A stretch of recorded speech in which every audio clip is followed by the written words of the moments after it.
Praise the Lord. Thank you, Jesus. Those who are sitting that side, can you hear clearly? Yeah? Yes. If in case you can't hear, then you can come this side. Okay? Because this speaker is on.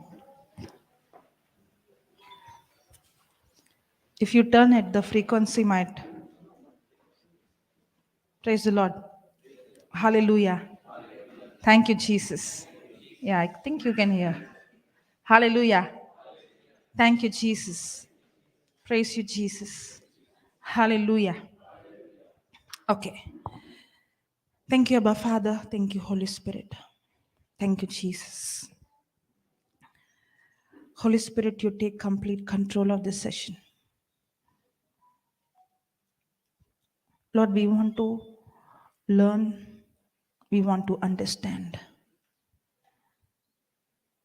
We want to become a disciple who imitates his master. Help us, Holy Spirit, that we repent means we change our thinking, our belief system according to your word. Help us, Holy Spirit, that we replace our old way of thinking according to the new way, that is the new covenant. That it is not with our own self-effort, it is only by your grace, your ability, your anointing, your authority that we tap into and walk in the supernatural. Thank you for enlightening our hearts, enlightening the understanding of our eyes to understand the covenant of grace, to understand works of faith and works of the law, to understand that grace is not a license to sin, but it is an empowerment for us to overcome sin. Speak to us, Holy Spirit. You know exactly what we needed. We thank you for making this teaching extremely simple, easy, and practical. In Jesus' name we pray, Father. Amen. Praise the Lord. Hallelujah. Thank you, Jesus. Okay.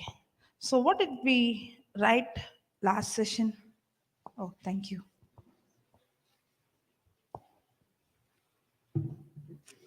We were writing about works of faith and works of law, correct? Yeah. At the end, we were seeing about works of faith. We were seeing James.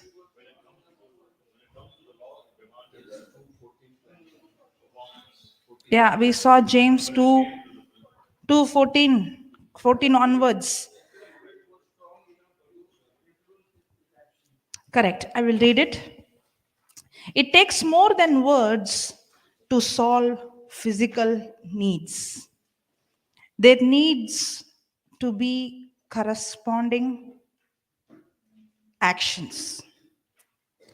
If our faith is strong enough, our action will reflect our belief. Others will see our faith by what we do. Correct? Okay, let's go to Ephesians chapter 2, verse number 8 onwards. 2 verse number 8 onwards.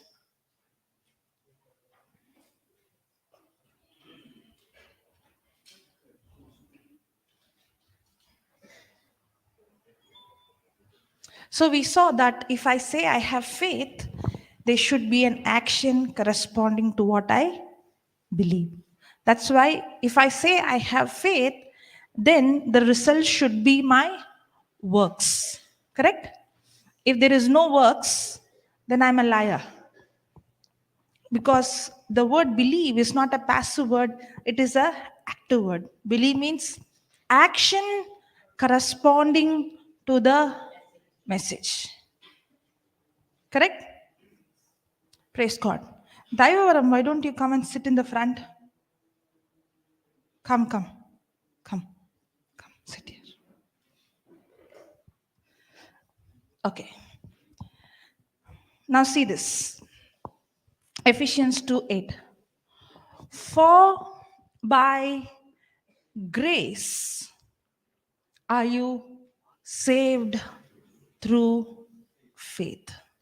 We saw grace is what God has done for us, and faith is my response to what faith has made available. And that, hey, I have to ask somebody, right?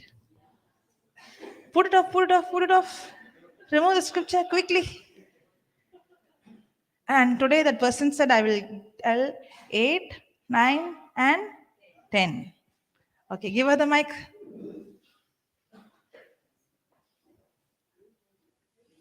Don't cry, don't cry. You studied? No, break time. She was studying? No. She was studying, right? Eyewitness. Good. Yeah. So now are we keeping her busy during the break time? How much you can say, no problem. I will not punish you. Yeah. How much you know, you say, no problem. Don't cry. Say. Somebody is giving you answer from behind. Yeah.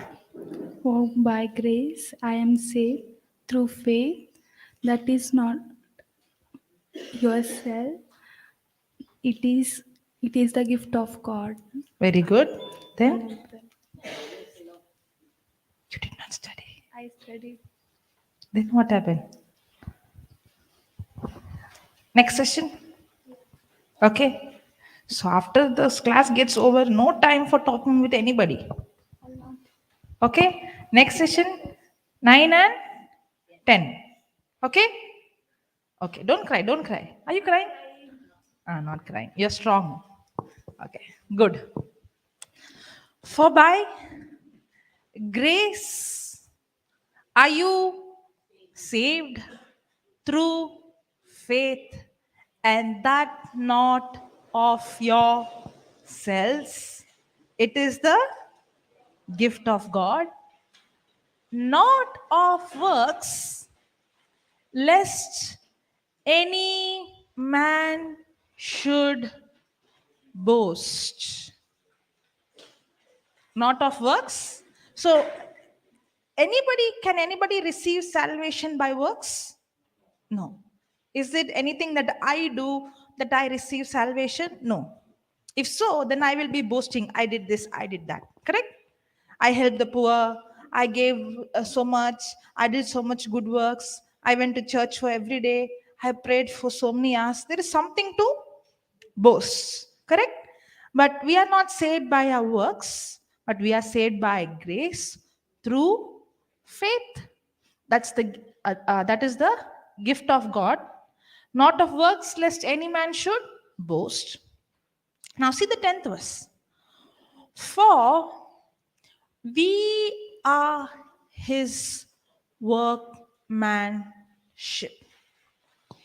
We are God's workmanship. Can you put that 10th verse in compare?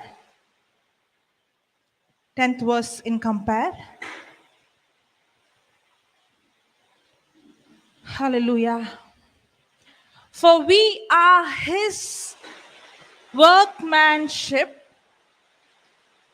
his own masterwork, a work of art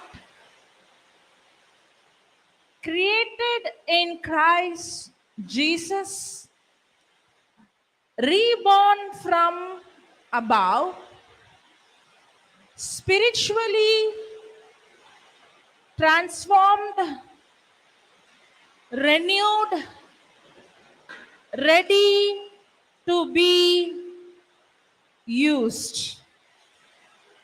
Hallelujah. Did you hear me? Okay. For we are his workmanship, his own masterwork, a work of art. So I did not receive salvation because of what I did. Okay? It is by his grace, what he did for me, and my response to what he has done. The moment I responded to his grace, that very moment I become a brand new creature. That's what 2 Corinthians 5:17 says. Can you put that? 2 Corinthians 5:17.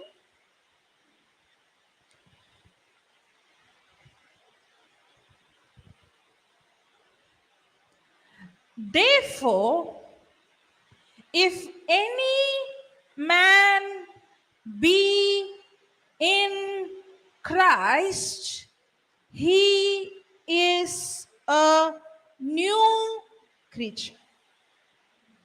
A new creature. New means nothing of the past. A completely new creature. If anyone, therefore, if any man be in Christ, he is a new creature.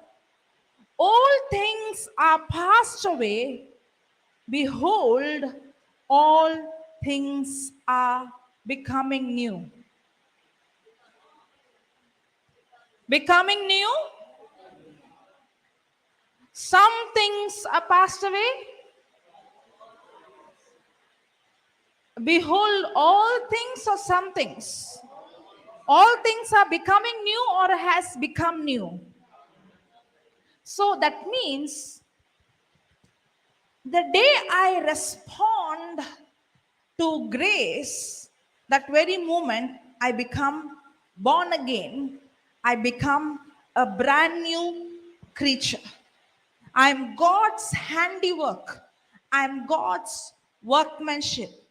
God has worked inside of me where He has completely renewed my spirit.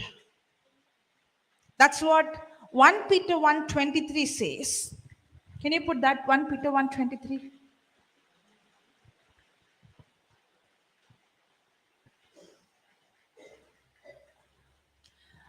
Being born again, not of corruptible seed, but of incorruptible, by the word of God, which liveth and abideth forever. When I was born from my mother's womb, I was born, you can reduce little. When I was born from my mother's womb, I was born with corrupted seed. Because of Adam's sin, one man's disobedience, sin entered into this world, and everyone who's born from Adam is default born with the corrupted seed. Okay? But the day I heard the gospel preached, believed it, and mixed my faith. That's what Hebrews 4:2 says. Can you put that Hebrews 4:2?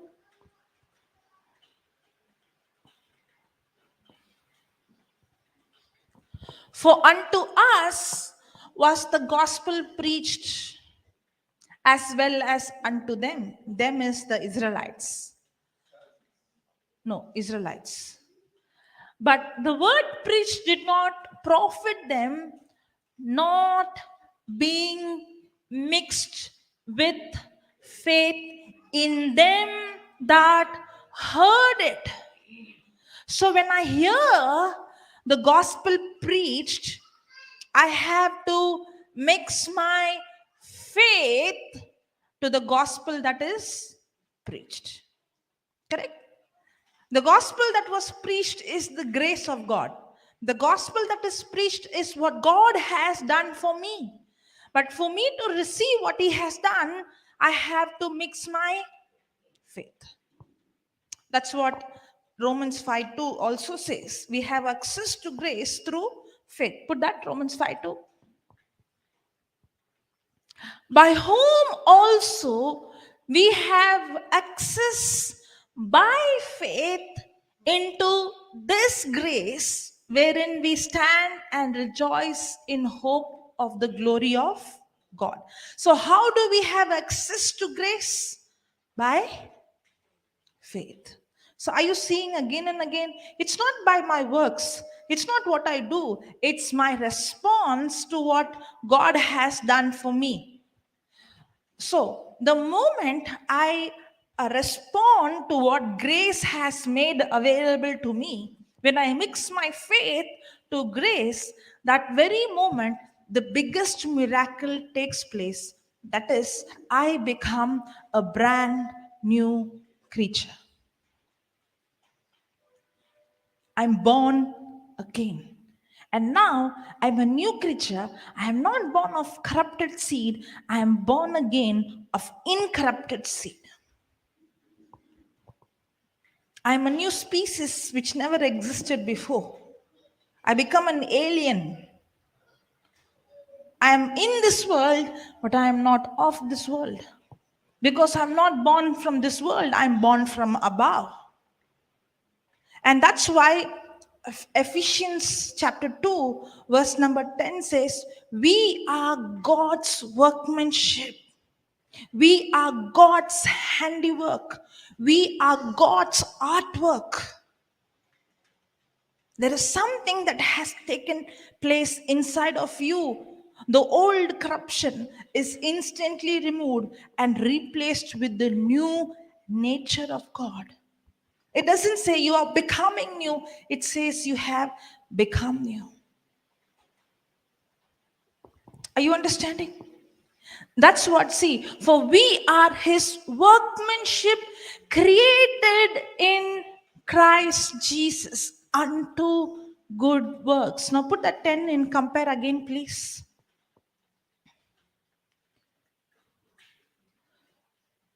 For we are His workmanship, His own masterwork, a work of art created in Christ Jesus, reborn from above. We are His artwork, we are His workmanship, we are His masterpiece, we are His masterwork. We are completely recreated. And we are reborn from above. We are spiritually transformed and renewed. And now we are ready to be used. Now, the ninth verse says, I am not saved by my good works. It's not my works. Put the ninth verse and compare.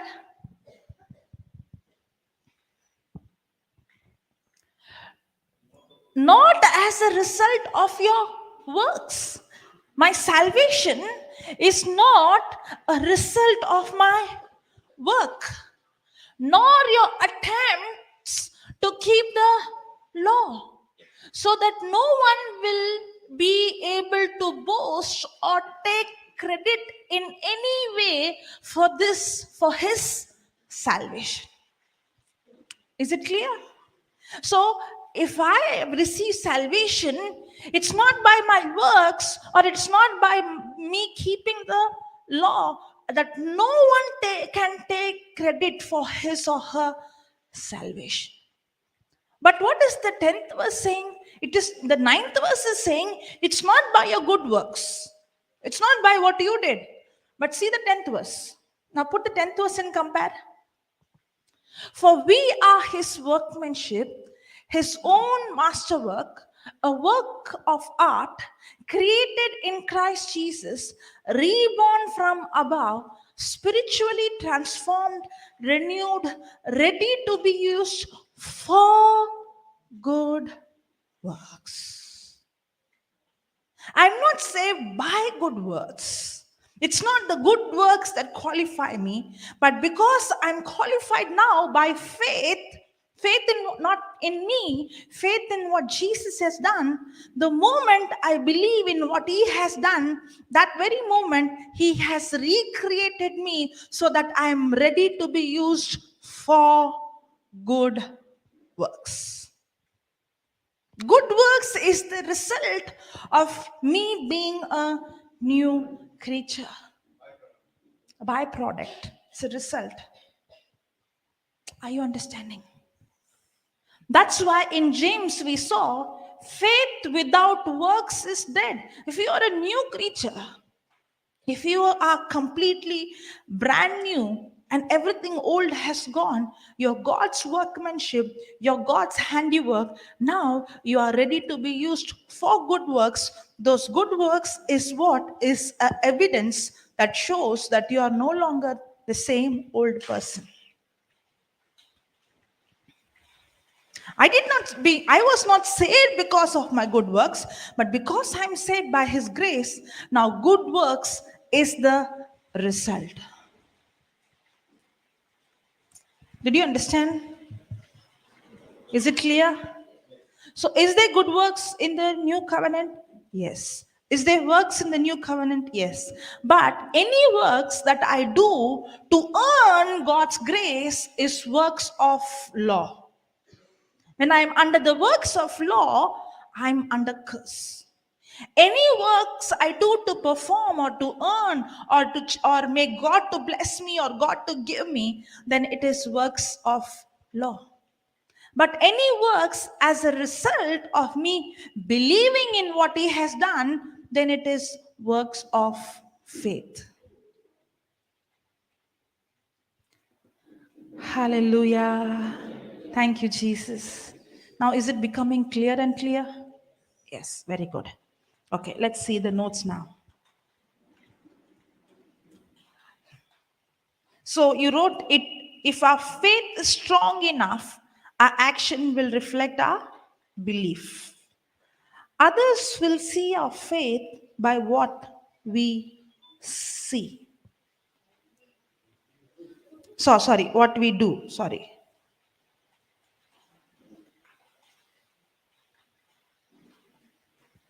Okay. We are justified by faith. Yeah. We are justified. If you have written, let me know, okay? We are justified by faith apart from the deeds of the law. We are justified by faith apart from the deeds of the law. It is Romans 3:28. It is Romans 3:28. We are justified by faith. We are justified by faith apart from the deeds of the law. Apart from the deeds of the law. See, therefore, we conclude that a man is justified by faith without the deeds of the law. Correct? It's how I am justified, not because of what I did, but because of my faith in what Jesus did. Okay? By grace, okay, that is Ephesians 2:8. You can just write down Ephesians 2:8. Belief originates in the heart. Belief originates in the heart. Originates, originates in the heart.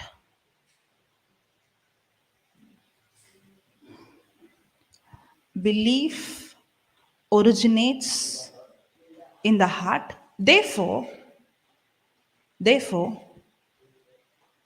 Our faith, our faith depends,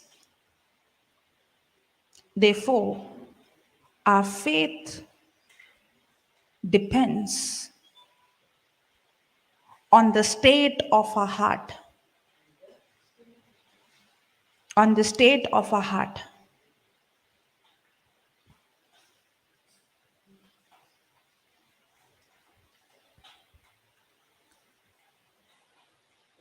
What we do out of faith, what we do out of faith starts in our heart.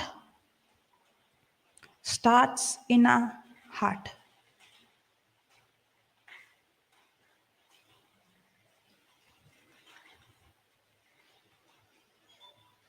So faith always has an action, right?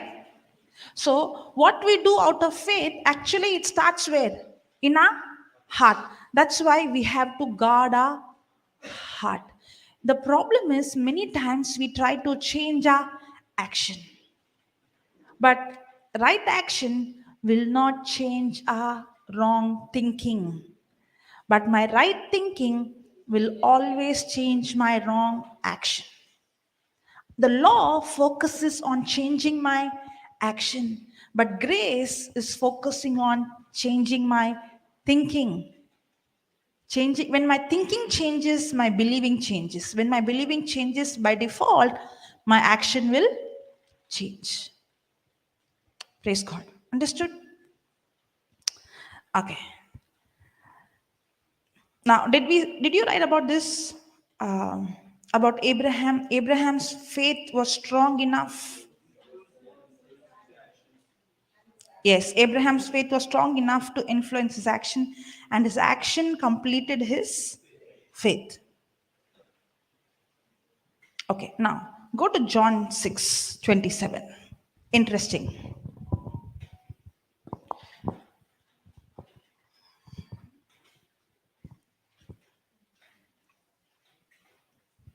Okay, 26.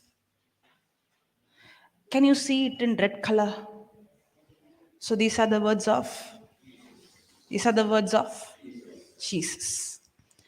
Jesus answered them and said, "Verily, verily, I say unto you, you seek me not because you saw the miracles, but because you did eat of the loaves and were filled. Labor not for the meat which perisheth." What a statement here. Labor not. Why do we labor? See, it doesn't mean that you shouldn't work, okay? There are many other scripture which speaks about uh, working. But am I working because that money is my security? Or am I working because I want to be a giver? Am I working so that I want to be a blessing? I want to be a problem solver. Was Joseph working as a governor in Egypt? Was he working to solve the problem? Was he working to be a blessing? Was he working to be an evidence, an example to show these people in Egypt who's the real God? Did they see the hand of God when they saw Joseph? Correct? So does it mean I'm not supposed to work? No. Is it my whole ambition, my aim, my goal is I have to get food? That's why I'm working. That's what he meant. Okay? Okay. Labor not for the meat which perisheth, but for that meat which endureth unto everlasting life, which the Son of Man shall give unto you, for him has God the Father sealed. Now see the next verse, 28. Then said they unto him, What shall we, what shall we do? What shall we do? This is the question we always ask. Lord, what should I? Or another way, what should I do to earn? What should I do so that you will bless me? What should I do so that you will give me? What should I do that you will answer my prayers? What should I do to earn? That we might work the works of God. So they're asking what? They're asking what should I do? What works I should do? What should I labor? Okay? Now what is Jesus saying? Jesus answered and said unto them, this is the work of God, that you believe on him whom he has sent. Did Jesus make it very clear? What did Jesus say?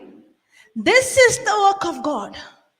The work of man is to labor and earn.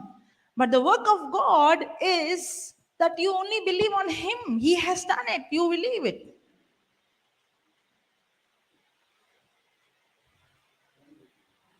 Hallelujah. Some are saying, I never knew there's a scripture like this in the Bible. Did Jesus himself said, this is the work. For us, work is what? I have to do this. But Jesus said, there is only one work. What is that? Believe. And Holy Spirit has come to convict me of only one sin. What is that? Unbelief. So simple. That's why we are finding it difficult to believe. How can it be so simple? I have nothing to do. No. Yeah. But it is true. Hallelujah. Thank you, Jesus. Okay, write down.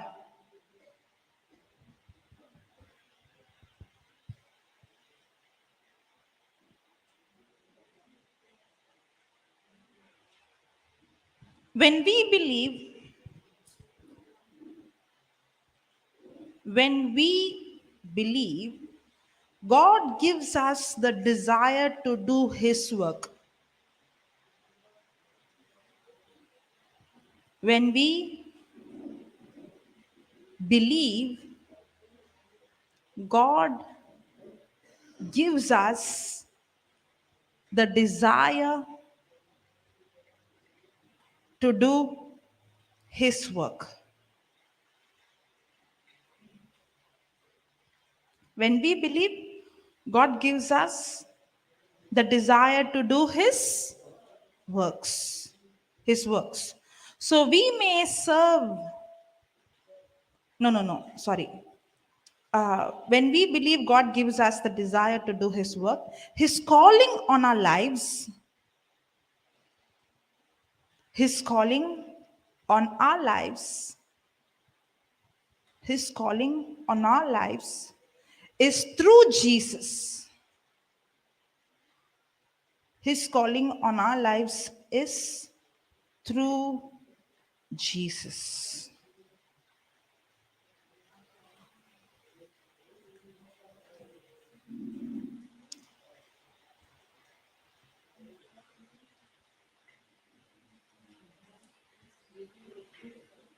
Through Jesus. Okay. Put Philippians chapter 2, verse number 12 and 13.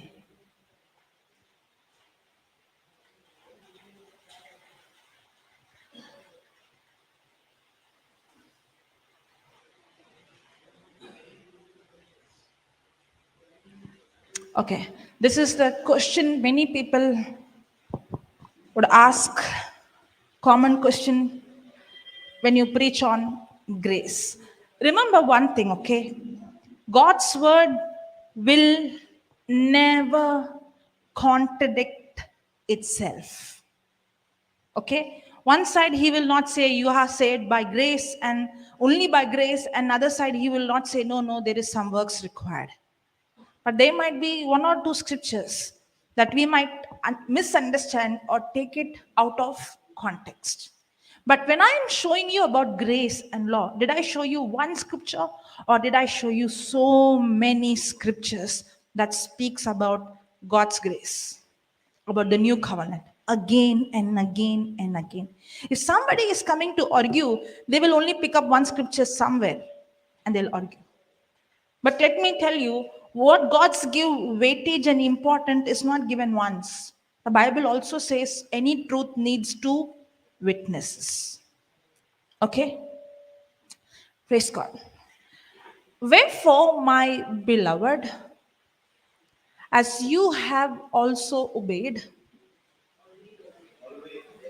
as you have always obeyed, not as in my presence only, but not much more in my sorry not but not much more, but now much more in my absence, work out your own salvation with fear and trembling. Now many people would say that you have to work to receive your salvation. And they would take the scripture and they will say, you have to work for your salvation. Somebody also might come with the scripture and ask you, and you must be wondering how to answer them. Correct? Actually, what does the scripture say? Can you put NLT translation?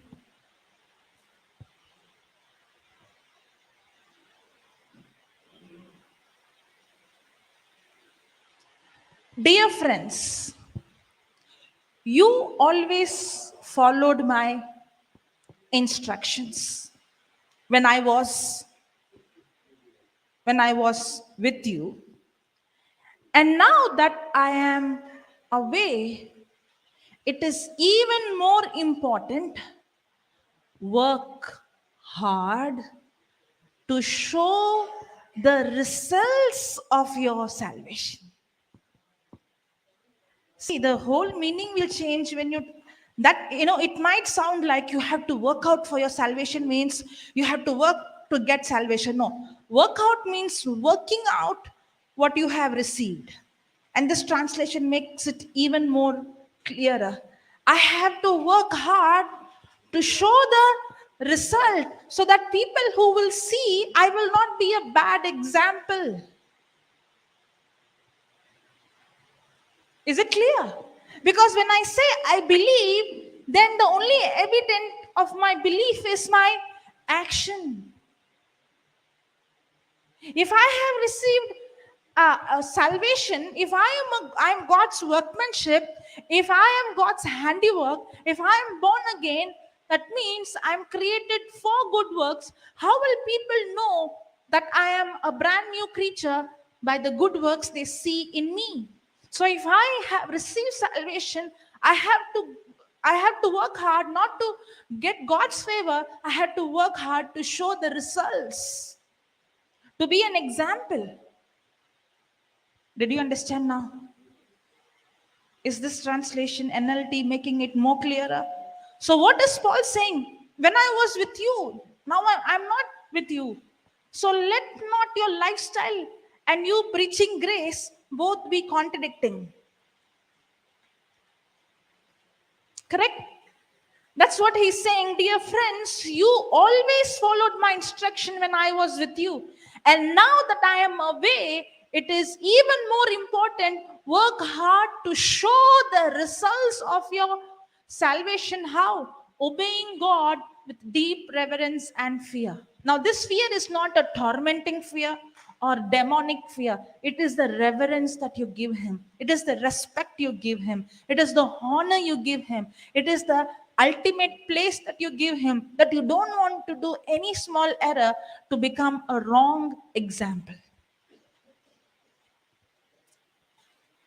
That, it shows your value you have for him, that you don't take the grace of God for granted. And that's why Paul says, I am what I am because of the grace of God, but I don't allow the grace of God to go in vain. So what is he saying here? Don't allow the grace of God to go in vain, but you give him the ultimate reverence, that you will show the result that people could see through your good works. So actually, in the law outside is what is controlling to change me. But in the new covenant, the law is written in my heart, where the Holy Spirit has worked inside. I am his handiwork, I am his workmanship that changes inside out. Hallelujah. Yeah. In other words, the last sentence, last part, the Yeah. Bible is not asking you to show off your salvation. It is not works. It is asking you to. Give him the mic. Otherwise, those who are watching in the YouTube will wonder what I'm not talking anything. Silence. You have the mind of Christ. Don't forget.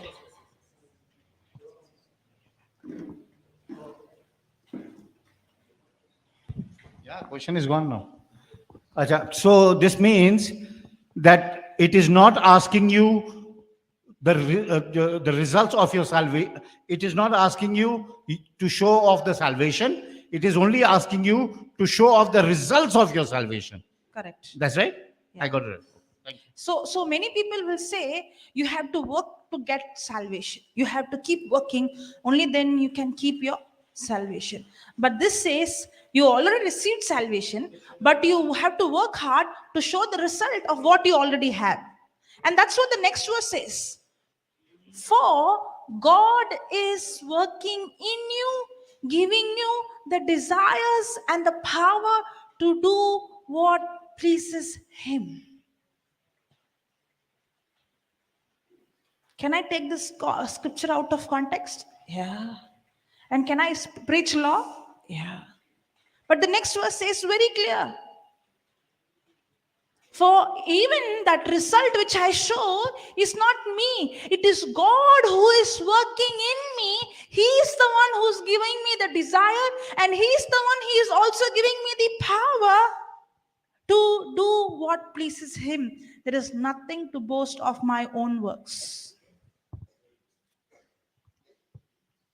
Are you understanding?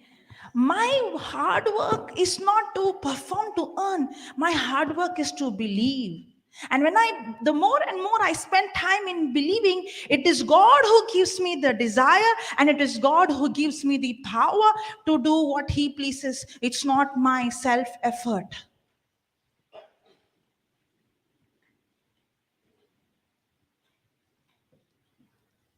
Hallelujah. Thank you, Jesus. Because many a times this scripture is questioned to me. You're saying it's by grace, but the Bible says you have to work out for salvation. No, that's not what the scripture says. You misinterpreted the scripture. You are taking the scripture out of context. Because the word of God will never contradict itself.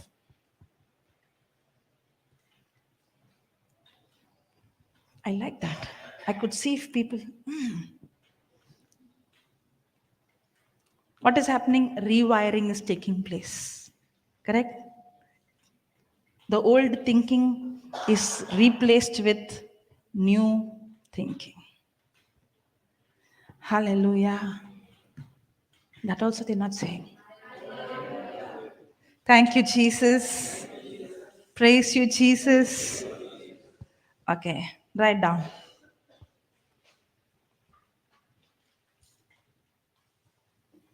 God works in us.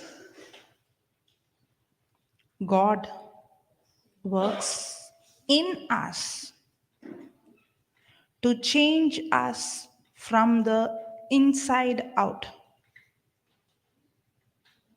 God works in us God works in us to change us from the inside out. God works in us to change us from the inside out. Did you write that?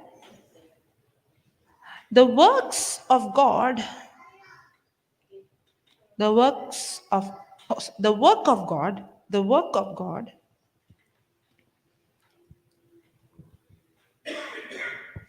the work of God is to believe in Him.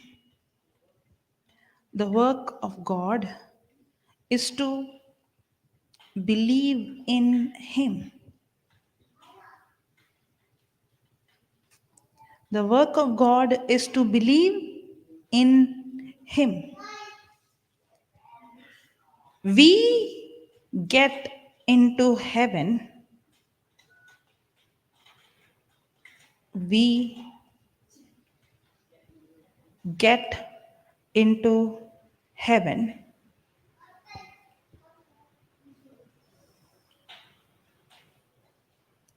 not not by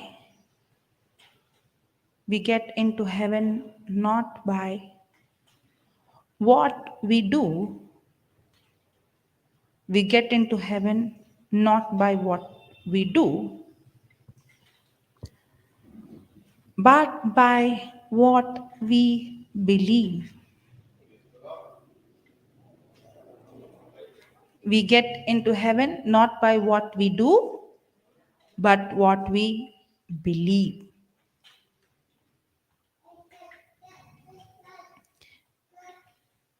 You wrote it? When we believe something strongly,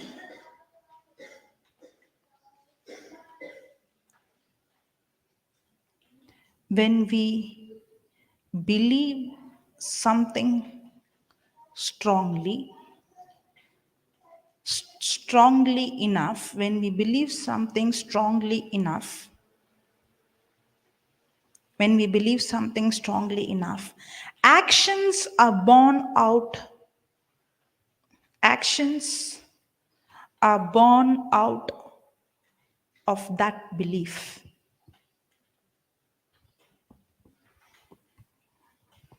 When we believe something strongly enough, actions are born out of that belief.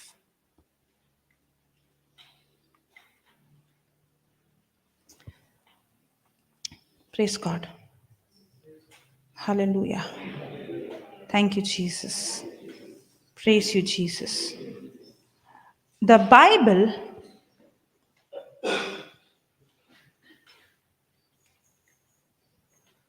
okay, before that, we no longer have to,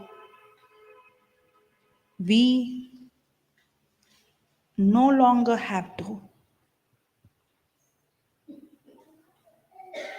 work hard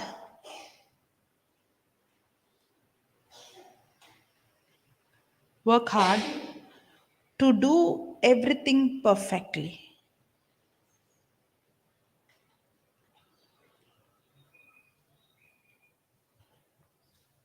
We no longer have to work hard to do everything perfectly because Jesus did what we cannot. Because Jesus did what we cannot.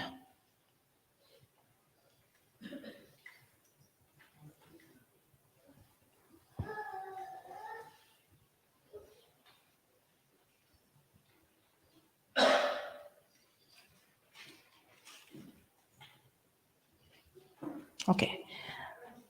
The Bible does not contradict itself. The Bible does not contradict itself.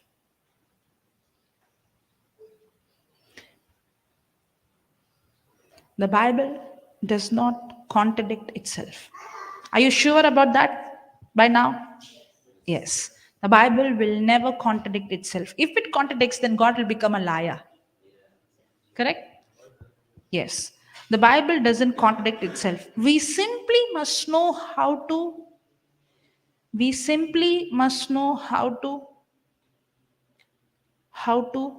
rightly divide the word of truth. We simply must know how to rightly divide the word of truth.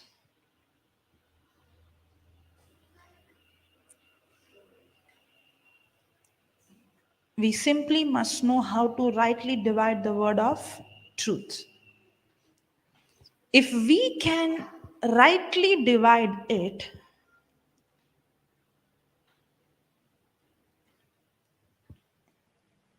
if we can rightly divide it, we can also wrongly divide.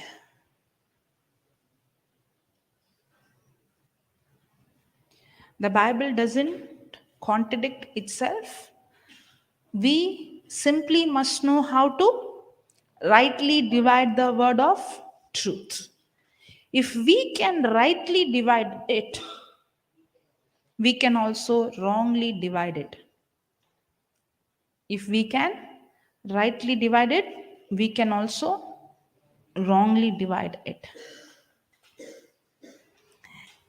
Incorrectly analyzing the word, incorrectly analyzing the word, incorrectly analyzing the word causes us,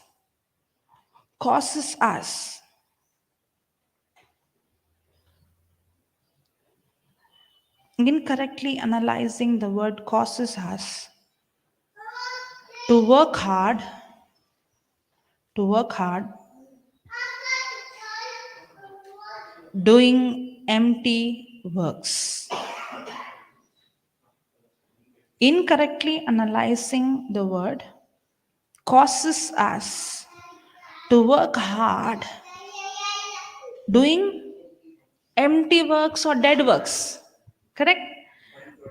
Yeah. What are dead works? What are empty works? Any work I do to make God to do what He has already done. What are empty works? What are dead works? Any works I do to make God to do something which He has already done is empty works. Any work, I don't know. It just the Holy Spirit just gave. It may not come in the same way, but any work that I do, for example, the scripture says, I am healed by the wounds of Jesus. And if I'm trying to get God heal me, and any attempt I make to make God to heal me is an empty work. It's a dead work. Correct? Because He has already healed me. Why should I make Him to heal me? And how do I know what God has already done? Every promise of God is an assurance for me that shows me what God has already done. Every promise of God is the grace of God. And any works that I do to make God to do, which He has already done, is a dead work. It's an empty work. But any work that I do as a response, believing that what He has done is the works of faith.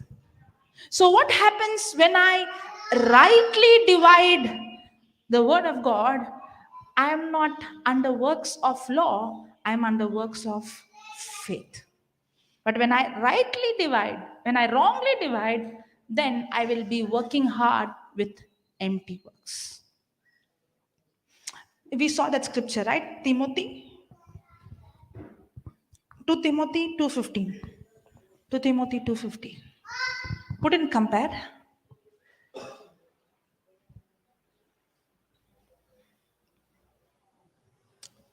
What translation is that? Put that previous translation. I saw the word work hard. NLT. Oh, work hard so you can present yourself to God and receive His approval. Be a good worker, one who does not need to be ashamed and who correctly explains the word of truth. Now, that working hard is what? Put the other translation, you'll understand. What is that? Hard work. Compare. Study. That hard work is the time you spend to discover who you are. The time you spend to renew your mind. That's the hard work. The hard work is not to change God. The hard work is to study the truth. Not read, huh? Study. Is there a difference between studying and reading? Yeah, very big difference. When you're studying, you are researching, you are seeking, you are analyzing. Correct? When you go to school, do you read and write your exam or do you study? Do you tell your children study, study, study, study? Yeah. If they read only once, can you expect them to get good marks? No. Because if they read, they will not be able to recall. When you study, you revise, and now you check, you'll ask them question, okay, tell me. Correct? And when they're not able to recall and tell you exactly, then what you will say? You did not study properly. When you study, it's in your heart. Yes or no? So what does the scripture say? Is it a hard work? Yes. Is it a hard work to change God, or is it a hard work to change my heart condition? My thinking, my believing. Correct? Are you able to now discriminate the difference between the works under law and the works under grace? Just because you're under grace doesn't mean there is no works. Grace is not a license for you to be lazy, nor it is a license for you to sin. That's why the scripture says, with fear and trembling, work out your salvation to show the result of your salvation.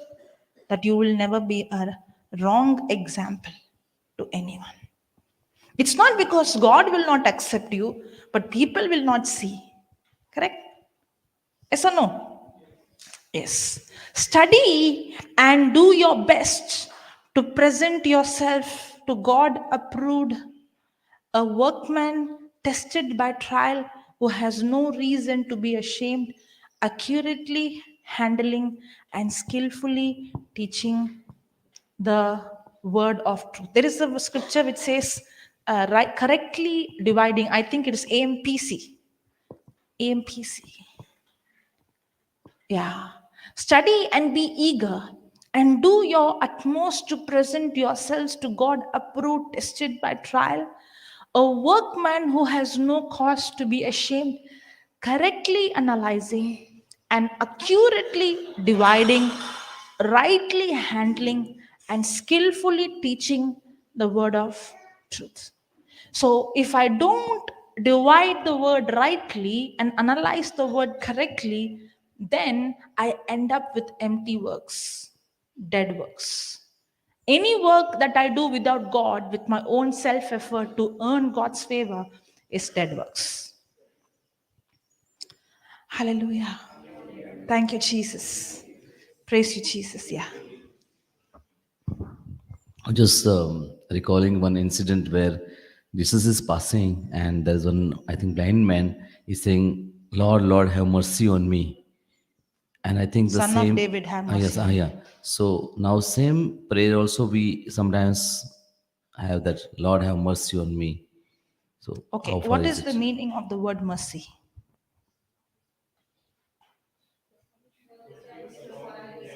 Is mercy and grace the same? Then what is the difference? Okay. Graces.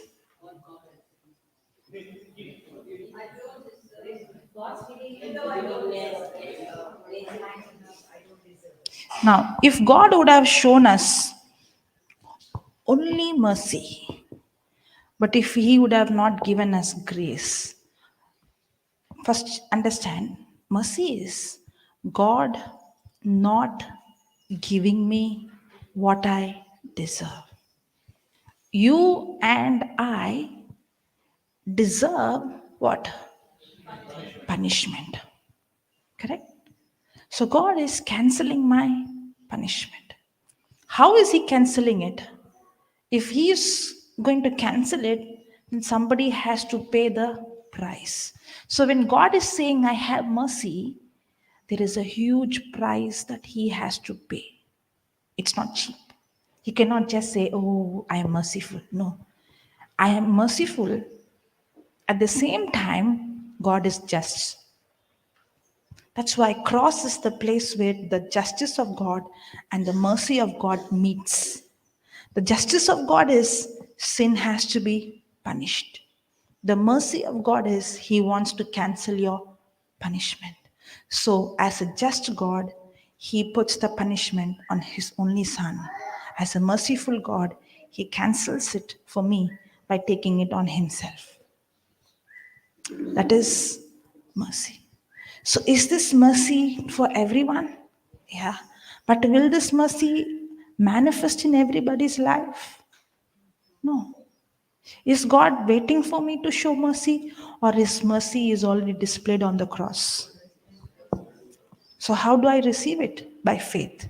Now, if He is only going to cancel my punishment and say, you are free, but if He has not given me the power to overcome sin, I'm still going to live the same life. He cancelled my sin. Okay. And what I deserve, punishment, He did not give me.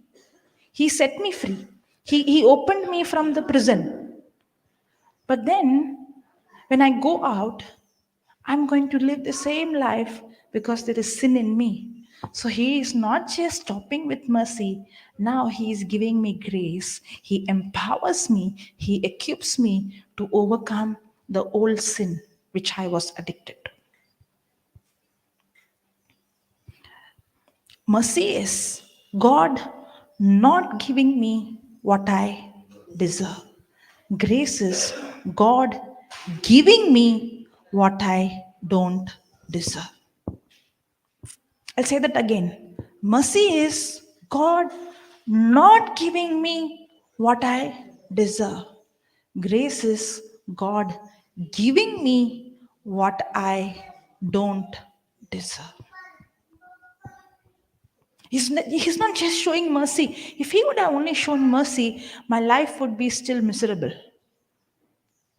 I might be forgiven, but I don't have the power to overcome my sinful life. He is not only merciful, but He has given me His grace now to walk in victory. Hallelujah. Thank you, Jesus. Praise you, Jesus. Isn't His love beautiful? What a God we serve.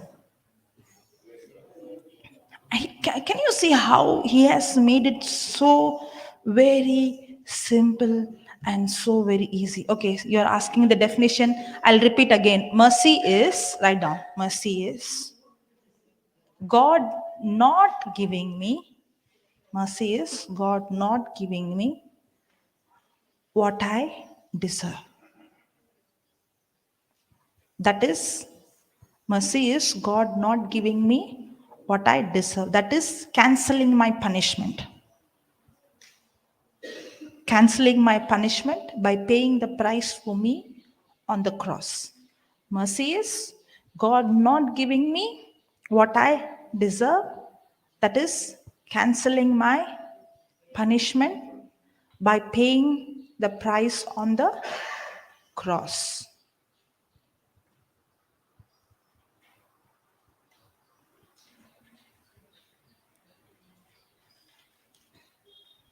Grace is God giving me, grace is God giving me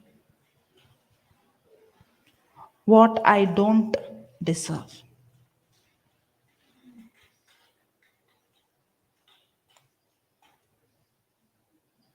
Giving me what I don't deserve.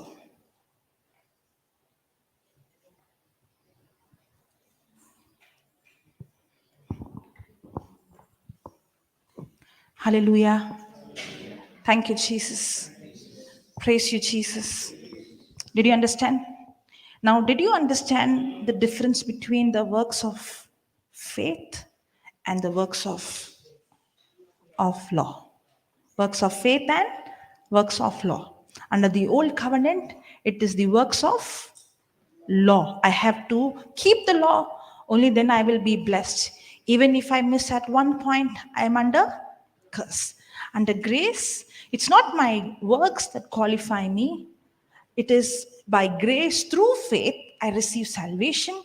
But because I am God's handiwork, I am God's workmanship, I am born again from above, I am completely recreated, reborn, I am ready to be used, I am equipped, and now it is God's power working in me to do good works, which I was not equipped. In the law, we saw yesterday, right? The law had a fault. What is the fault?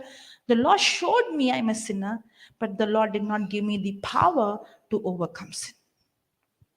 But in the new covenant, under grace, I'm not only accepted because of what Jesus did, but now I am empowered to overcome sin. I'm empowered to actually keep the law. I'm empowered to keep the law. Now I can keep the law. I'm not keeping the law to earn, but now I am empowered to live according to the law. But that is not going to qualify me. It's a result of the new creation, of the work that God has done inside. That's why under grace, it's the work from inside, and the result is outside. Are you understanding? Yeah. Praise the Lord. Thank you, Jesus. So, when we come for the next session, whenever I meet you, we will be learning about something very, very important, that is the righteousness of God. Praise the Lord. Okay? Thank you, Jesus. All are interconnected. I told you the word of God cannot contradict itself. Okay. So, who's going to come and do the closing prayer?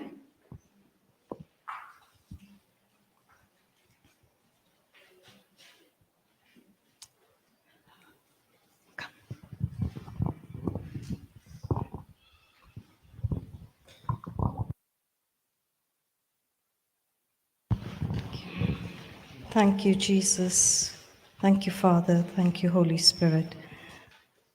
God, our most gracious and loving Father, I thank you and I praise you for this wonderful training that we are receiving.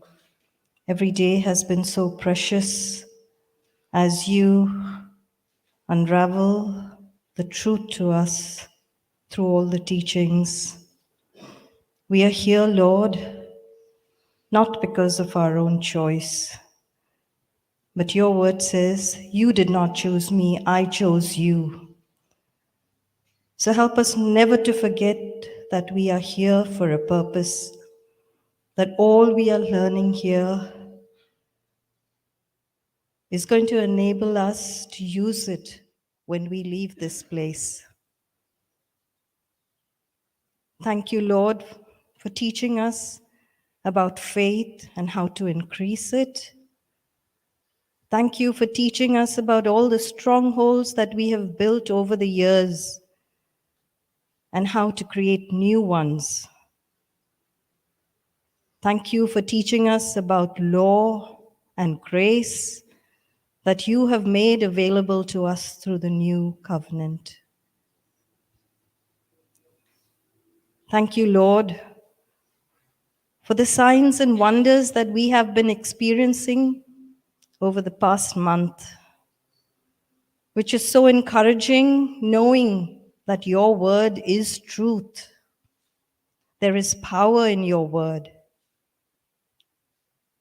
And if we choose to live by your word, we too can do the things that are being done here. I thank you, Father, for this time. Thank you for sending your son Jesus to suffer and die for my sins. But you rose again so that we can have eternal life with you. I thank you and I praise you and glorify you in Jesus' name. Amen.